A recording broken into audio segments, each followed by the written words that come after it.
Hello there, it's Mr. Steve Tolan. Thanks again for joining us for another episode of Change the Game, the interview series. And for anyone that's been to any of our Change the Game events, you know the typical themes: sports, business, sales. We talk a lot about mindset and mastery. And today, I'm delighted to be joined by my good friend, Mr. Richard Toms. Mate, how are you?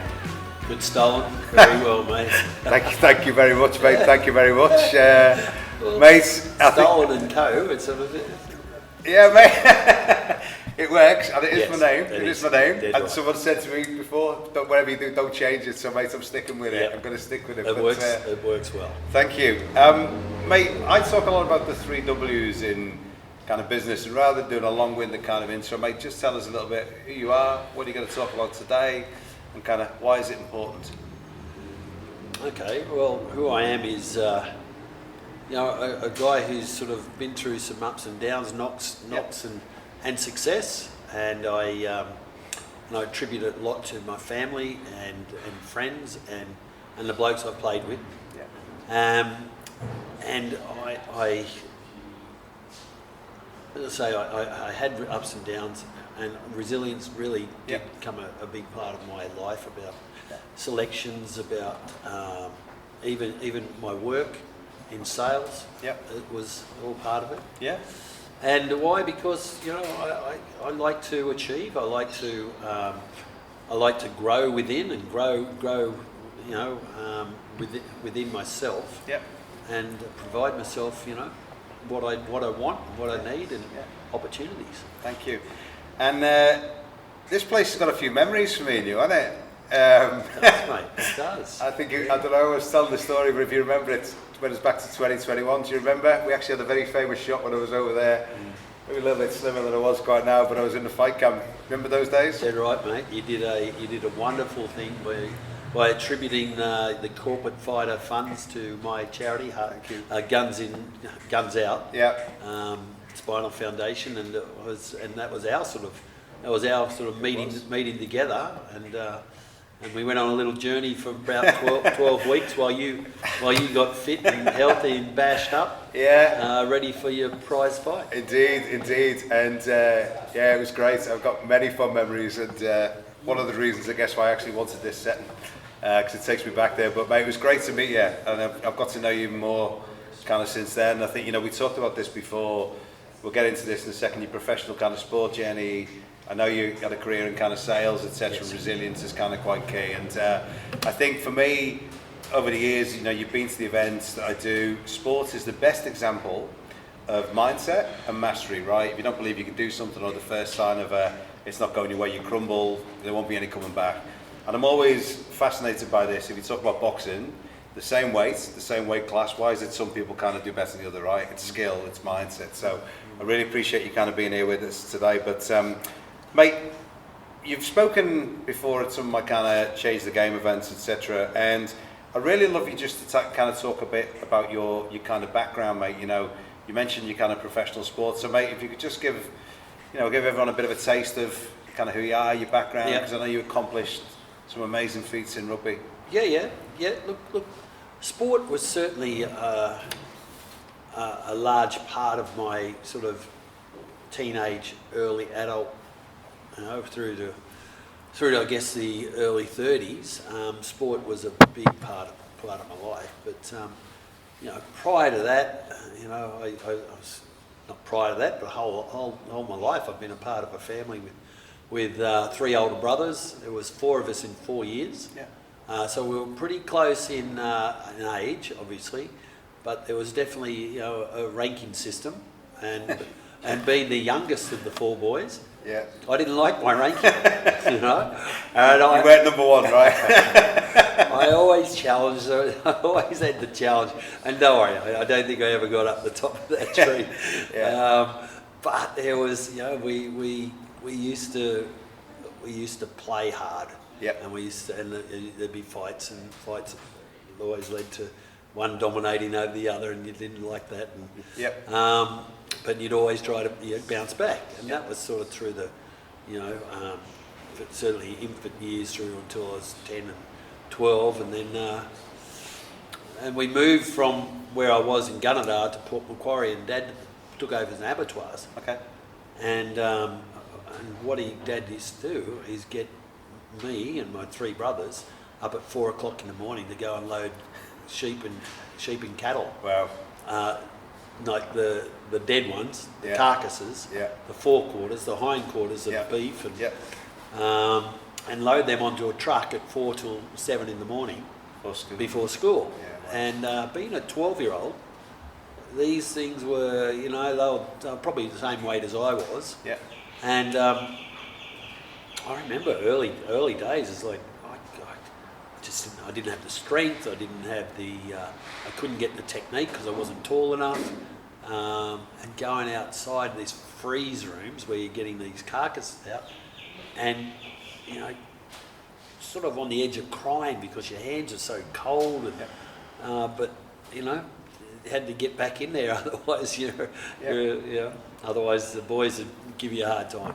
Yeah. And so back in there and started working, and I did that for the next 4 or 5 years whilst I was at school, and milk runs and all these sort of things built a character in me of working hard. Yeah. That was on the physical side of things, but it also taught me a lot about the mental side of things because, as I've mentioned, going out of that freeze room and having to go back in there and front up just to be part of the team and keep loading this truck. Yeah.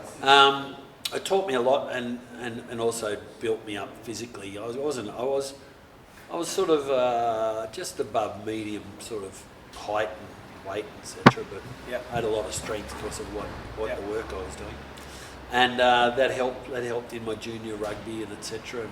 And with the junior rugby, you build your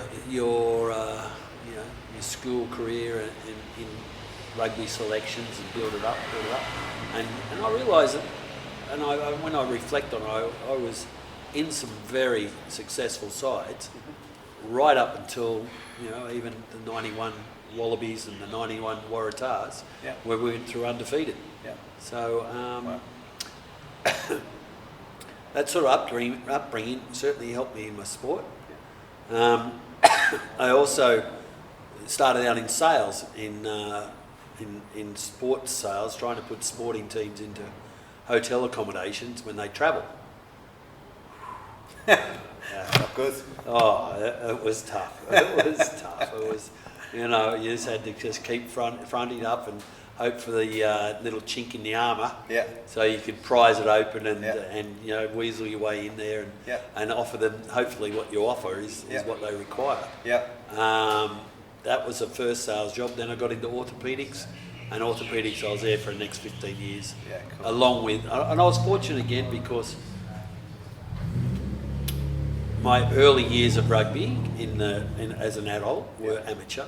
Yeah. So you had to forge your career as well, and it didn't turn professional until probably halfway through my adult career. But you played 300 first-class games, proudly represented your country. What did sport teach you about mindset, kind of pressure, and a word that I've used a couple of times, consistency? I used to get pretty nervous before matches. Didn't matter what level, and I'd be very focused and very insular, not being able to talk on the morning of, and taking the field and really taking on my area, dominating my match and my position.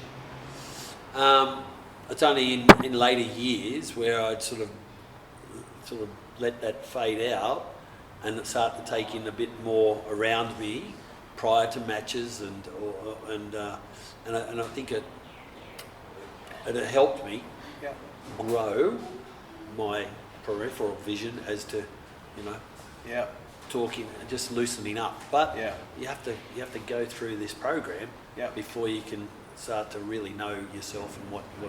Oh mate, it's interesting because you see the elites, and I observe the likes of Johnny Wilkinson, right? And you see so focused and so intense, and you listen to them even kind of talking back to reach the pinnacle, the pressure at that level, I can't even imagine. Oh, Johnny Wilkinson was he was a stone, mate. Yeah. He was cold and calculated and a very, very good player. Very, very good player.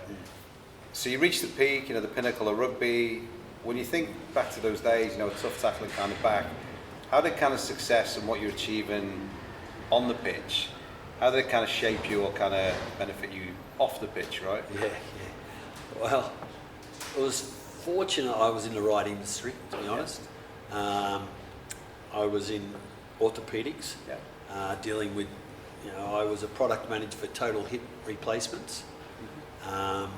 Also, then I got into the sports medicine side of things, calling on surgeons to show them little devices which would, fix a rotator cuff repair into the bone so it didn't re-tear, or ACL interference screws or apparatus to help repair the ACLs or any of that sports medicine. So I was then dealing with orthopedic surgeons. Now, orthopedic surgeons tend to come from universities, as you gather, and they tend to have a bit of a rugby background. Okay. So that proved very beneficial. Yeah. Very, very. I didn't use network. it. I didn't use it. I didn't use that. Yeah. That card. I just went in and introduced myself and start asking the open-ended questions and talking about things. And then, if I had one surgeon approach me and say, "Tombsy, what do you do? What do you got?" And I told him what I've got. Yeah. He says, "What can you give me that's going to change my, my procedure?" Yeah. And it just so happens we had this revolutionary, which I wasn't going to present to him, because he was this revolutionary screw, which was different to what he had. Yeah. And he said, "Right, we'll bring it in tomorrow and we'll give it a go." And off we went. You know, so that was a real benefit. That was that certainly helped within the industry I worked in. Yeah. And that, it did help be successful in that industry. So, mate, recently I was very grateful you came along to the event. You did a very humble kind of entrance. You were there, you spoke I think it was about 18 months ago. And I got a lot of questions. People said, "Who is this gentleman, right? This strapping guy that's kind of come in." You chatted to a few people. Yeah. And obviously your story, 2018, things changed, the accidents, etc. Do you mind taking us back to like that kind of day, and do you remember it, and the kind of how things kind of eventuated? You don't really forget it, really. Yeah.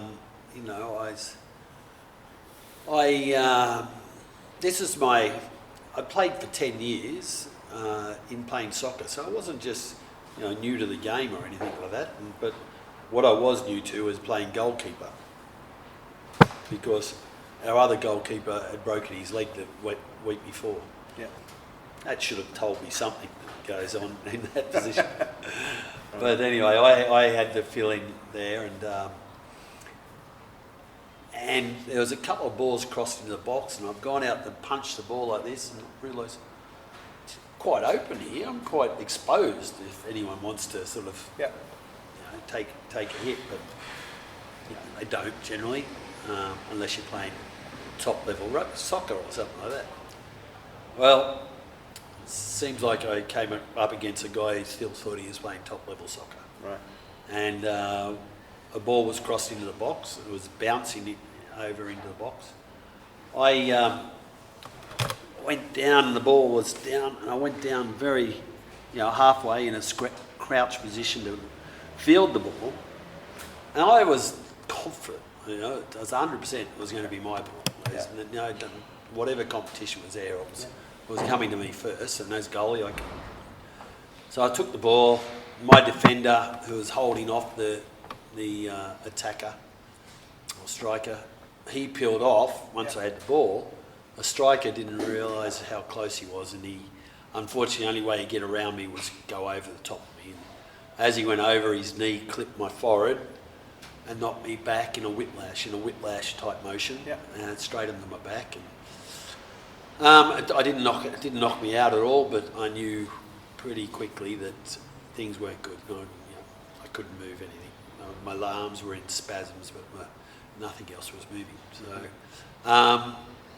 so I basically, I was the coolest coolest cucumber there, basically telling everyone, just stop, don't move me, please just call an ambulance. Cover me over. Yeah. And you can remember, obviously, then you went through the process kind of, what was it like, the immediate kind of aftermath, mate, like the kind of, the weeks and months or whatever, and I guess, was there a period when almost life, I don't want this to sound inconsiderate, but you know, when things kind of get back to normal and you realise that you kind of got to just get on with things, because I can't envisage kind of going through, but what was that like, mate, in the period after? So I recall seeing all my players sort of standing around me, and they were white. They were like seriously concerned. I then went to hospital. Went in straight into surgery. They fused three of my cervical spine and my neck. Fused those together, and then, mate, honestly, I was in ICU. I had a good time in ICU. I was like I knew I was in great hands. The nurses there are just spectacular as far as what they know, their knowledge, and how they can talk to the doctors, etc. So I knew I was in good hands there. Obviously, I wasn't in a great condition. My family were coming in and around me, but I was in there 7 days and had some pretty unique experiences. They loaded me up on fentanyl, and I can understand why people get hooked onto that, because I had a great time. So much so that the nurse came in and said, "I think we'll have to take you off." No more for you. And I cried, no, don't. They also took me out because they thought, oh no, he's in reasonable nick. We'll take him out to the helicopter landing pad out beside the ICU, just for a little, get a bit outsore. I went out there and no one told us a helicopter was coming in. We got hit by this hurricane, and all these nurses just spring to me, and they were just hovering over the top of me. And, it was quite a funny time. I had quite a funny time in ICU before I went up to the wards. Yeah, but mate, and I think this says a lot about you, and I think for anyone, and again, this just speaks volumes, mate.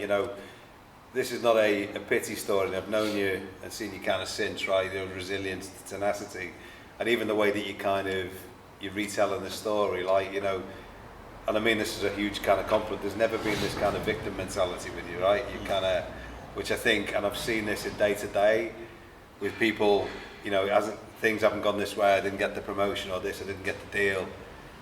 And you're just like, this is life, mate. It's part and parcel. I wanted to touch on a point, and I hope it's not too sensitive, but I remember I spoke to you, it was probably a couple of years after, and to the guy that obviously caused the accident, you said you kind of got to a point where you were able to kind of forgive him. And I just think it's so, just talk us through the process, because I think, mate, the mindset, everything, the empathy level to kind of go through that, mate, just talk us through that kind of process you went through. You know what? It wasn't a long-winded process. Okay. It was bang. It was immediate. Yeah. And I don't know why, but I. As in your head, you just. I'm like literally, I'm on the ground. I knew what was sort of an idea of what was going on. Obviously, I didn't know I was going to end up a quadriplegic, but I thought, things aren't great, but. It was whilst I was lying on the ground there, I forgave him straight away. It was like literally in an instant. In an instant, with the thought process that, mate, I don't need him battling what's happened to me. Yeah. That's not necessary, and if I forgive him, I can get on with my own healing. Yeah. If I don't forgive him, my head is going to build and build and build and build resentment against this individual. So I just, mate, it's deep, man. Like, and again, putting this into perspective, people on a daily basis, right? I didn't get the job or this fell through. I see it in recruitments all the time, you know. Someone put the phone down on me. What a prick. And I kind of go, and that's a different level of kind of like empathy, understanding. I mean, that's insane. So, mate, yeah, that's huge. Well, it was necessary, and I'm not sure the individual really forgave himself, and he did go through some. Have you spoken to him trouble. since? I sort of not chased him, but I invited him to sit with me when I was in hospital. I was at the rehab centre. He came to sit with me, and we had another bloke from my team, another bloke from their team sitting with us as we were discussing. We chatted for a couple of hours. Yeah. And after a couple of hours of, I guess you'd have to say pleasantries, really, telling him. Yeah. Before I said, so just talk me through how you saw the situation. Yeah. And it's like I described it. Yeah. He got so close to me and that he couldn't go around me, he had to go over me, and his knee got me, etc. I said, well, did you think you were going to get the ball? He said, yeah, I thought it was a 50-50. In my eyes, it's 100% my ball, and the ball came into my arms. Yeah. So, Okay. so I just left it at that. Left it at that. He thought it was a 50-50. Move on. No, move on. Exactly. That rolls me a little, but I just boom, let it roll. Mate, understandable. You've rebuilt yourself, I guess, physically and mentally. But what did resilience kind of? There's levels of resilience, right? You get hit in a big tackle. What you must have you must have had to dig deep in those kind of weeks, months, etc. Kind of past it,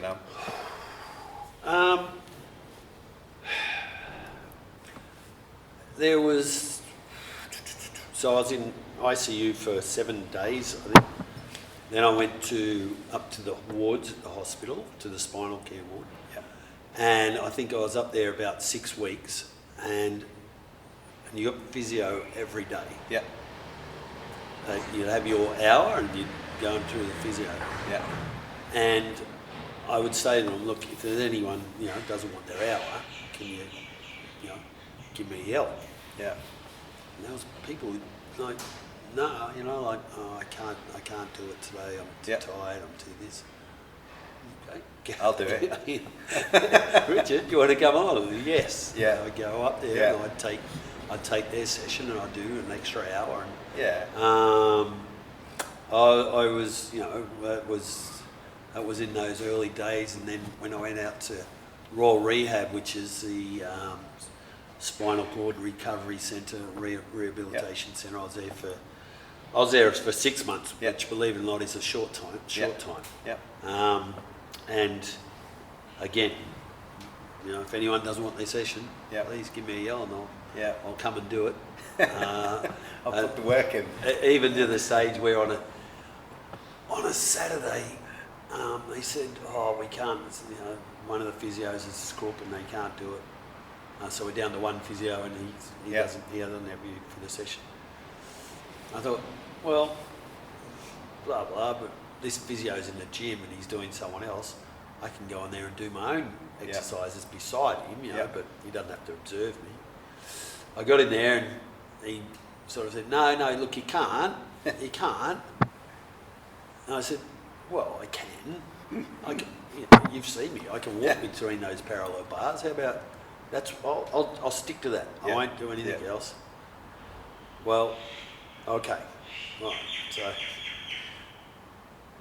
we set off. He's doing his work with the other client or patient. And I get up between the parallel bars, and because you don't get up too often, you don't have to worry about tying knots in your top of your pants or anything. So I got up, got 2 steps away from down the parallel bars, and boom, pants put on a show. Pants have just gone down. I've gone, oh. That's never happened before. Hey, Pat, can you come and help me? He wasn't meant to help me, but I think for that one, he saw it just cause to be able to help me. But it was like, get that stuck into you. You know, you're not meant to be in there. There you go. I love it. And mate, there's a story which I think we mentioned before. If we went back to, I think it was during COVID. You live on the 5th floor, right, in Manly, and this is deeper than, it's not physio, but it's about the power of the mind. Your treadmill was in the garage, but your lift was broke, wasn't it? And that didn't stop you, did it? Well, that lift tended to break often enough, too often. I know, I've been there. Too often, and so I couldn't just bow down to, because that they weren't really going to fix this, and it went on for maybe a few months. But sometimes I'd be at the bottom of the stairs, 5 floors down, or I'd be stuck in my unit 5 floors up, and it might take a couple of days before they'd fix it. So I had to take on the stairs, and 5 flights. 5 flights, and then another 6 to get down to the garage to get to the treadmill. But you did it because it was important, right? Well, it's all kind of trying to get ahead, So mate, you started the Guns Out Spinal Foundations pretty soon after the accident. Obviously, I guess, what does the movement mean to you personally, and more importantly, I think, coming up to speed, the purpose that you're now working with Hearts and kind of Rugby Union. So it's clearly your mission now, right, to obviously help people with spinal injuries. Look, I seem to suffer from a condition which all spinal cord injuries, they've all got spasticity. But what I seem to have is, I in my own mind, I seem to be just riddled with spasticity without any paraplegia. I'm sure my neurosurgeon would probably argue that with me, but that's how I feel, because... Just drop your pants on him, mate, when you see him. I walked, I tell you. Because I actually can walk, and I walk around my unit with a crutch. Yep. But my walk is very cumbersome. It's very slow how I walk. Like yesterday, I walked 120 metres, took 18 minutes. By about the 14th minute, my nerves and everything is fired up in my backs and my legs and everything. But I'm still 4 minutes away from my chair, so I can't do much about that. I've got to keep on walking along, So Guns Out was more about highlighting spasticity, and talking about what was affecting me, what afflicted me, and that afflicts all spinal cord injuries, and to put a bit of focus on that. Okay. So we talk a lot about, and it's fascinating listening through this. It's so deep, but the beliefs I have, particularly in sales sport, mindset is what separates those. You've got every reason, mate, with all due respect, to play the just these stories about the physio and stuff. You kind of keep going. So I guess, what is it? What kind of what keeps you going? What drives you? Because you've got every reason to become a recluse or do whatever, right? What keeps you going, right? Because it's very, very inspiring. Stupidity. Look, I don't feel sorry for myself. I just I take everything on the chin, and then work out, okay, take it on the chin. How could I have done that better? How can I move on from it? Etc. And this was the same situation. It's like, I was like, when the first time I knew I'd be able to walk again, was when I was in the ICU, and my orthopaedic surgeon, neurosurgeon, came round to visit me for the first time in like 4 days after surgery, right? And he said, let me do a few tests on you, and he did a few touch tests on the various parts of my body. Can you feel this? Can you feel this? Can you feel that? Can you do this? Can you do that? And then at the end of it, he goes, right, okay, I'll see you in a couple of days. I said, hang on, what's the prognosis? Where am I going to walk again? He goes, I can't tell you. I don't know. Yep. We won't know for probably 2 years. You know, Yep. that's when you get your end results. Your best results will be in the 2 years. Yep. And that was the lowest part. Yep. Lowest part of my experience. Yep. Up until then, and ever since then. Yep. And then the next day, his offsider, who's from the UK, who's also a neurosurgeon, came and said, right, Richard, how are you feeling? I said, I'm feeling all right. He goes, and how are you feeling about yesterday? I said, mate, you saw it, you heard it. I was shattered. I don't know what to think. He said, oh, look, I just want to do a few tests myself. I said, okay. So he did a few things, quite similar. And he got down to my toes and he said, can you wiggle your toes? Yep. And I attempted to wiggle my toes. And he's gone, you're wiggling your toes. I said, yeah. He said, no, let me video. So he videoed my toes. Then he came up to me and he said, and he showed me, he said, look, you're wiggling your toes. I said, yeah. He said, you're walking it. And mate, I was almost out of bed then, walking. Almost knocked me out of the way. Right, then let's go. Yeah. But that was, that, and then that was day 5 in ICU. I was out after 7, then I was up to the ward. Yeah. And then they got me into doing the rehab. Yeah. Pretty quickly. Yeah. And I certainly wasn't walking. But you had the hope and the mindset kind of kicked in, right? Mate, that changed the game. Yeah. Absolutely. And I saw that orthopod, not the original, but the English guy a year later, and I told him, I said, mate, that was just what I needed. Yeah. And he said, I know, I can see it. I can see you needed something. So from something that extreme, I'm going to tie this back. We talked about this. What lessons, messages from something so extreme, from people in business who go, I've had a shit day, a bad call, etc. How would you put that into perspective? It's a million miles away with someone saying, I've had a bad day at work, the guy didn't buy the sales call. How would you kind of, I'm struggling to put this into words, but what would you say to people who put it in perspective? To be honest, in my current role as General Manager of Hearts and Rugby Union, I answer to a board. Yeah. And I'd been working on a project for 3 weeks to present to the board, and came time to present it, and it got knocked on the head. Delayed for another 5-6 weeks before I present it. Yeah. And to me, I believe that will change the game as far as our charity is concerned, as far as our impact is concerned, and that knocked me around, because it really just, and don't worry, just for the day, it just sort of hit me. You want to win, right?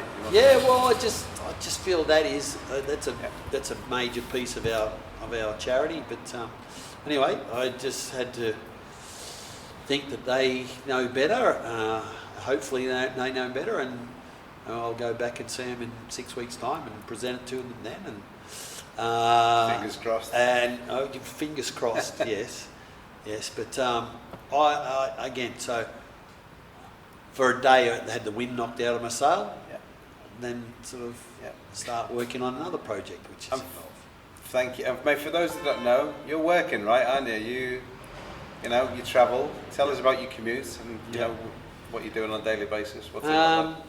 So I went back to my role in orthopaedics. Yep. Sorry, I didn't go back to my role because I was in sales previously on the road and attending surgeries and things like that. You can't wheel a wheelchair into a Yep. surgery and be too sterile, you know. Yep. So I went back into more of an office job in the work, and thankfully my work did give, you know. Yeah. And then I was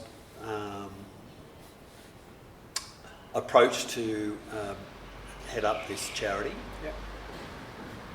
for permanently injured rugby players. Yeah. So players who have been injured playing the game, Yeah. who need support afterwards, and we raise money to give them that support. Yeah. And I originally thought, no, I'll keep where I'm going. But the more I thought about it, the more I thought, well, geez, I know I've got some insight I can present to these injured players, whether they've been injured for 10 years Yeah. or whether they're more, I must say, more so the newly injured ones. Yeah. That I could go in there and help them adjust, also help their families adjust, Yeah.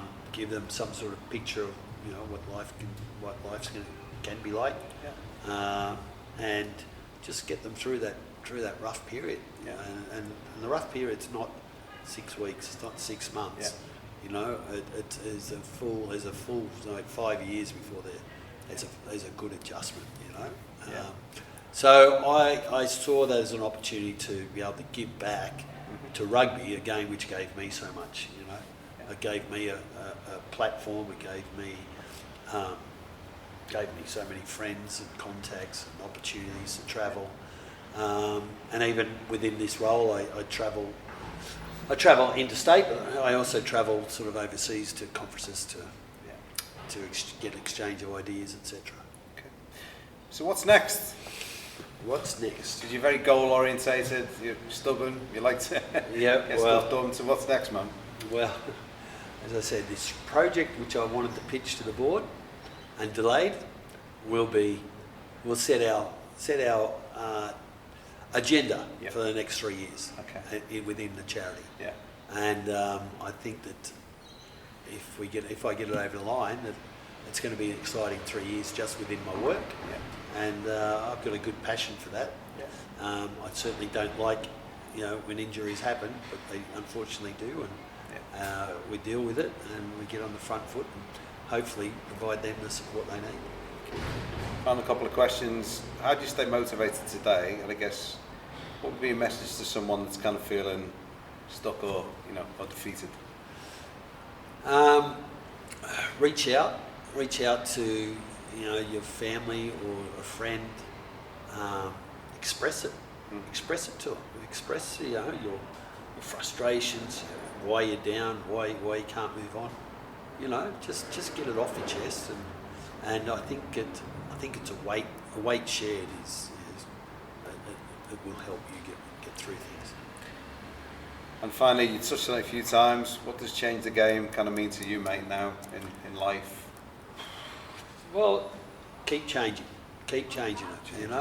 It's you're on a life journey, and your life journey just doesn't have to be a straight line. Yeah. It goes up, comes down, it goes up, comes down. Keep changing the game. If you're not happy where you are, change it. If you're happy where you are, just keep working out how you can keep kicking goals at, because it doesn't always last forever. Yeah. Thank you. And that is perfect for us to finish on that one. Richard, Tombsy, mate, thank you so much. Appreciate it. I really enjoyed that. And before you ask, no, I'm not going to do the 12-week fight camp again next year. Well, that's it. We had the memories there. I did the session this morning. It near killed me. I'm too old for this. But I wish you had given me the heads up with that one. Mate. I would like to see that. Honestly, I'll send you some of the photos later. But mate, it's been an absolute pleasure. It's been a pleasure to know you. I really appreciate the time today. Thank you, everybody. Appreciate it. Thank you.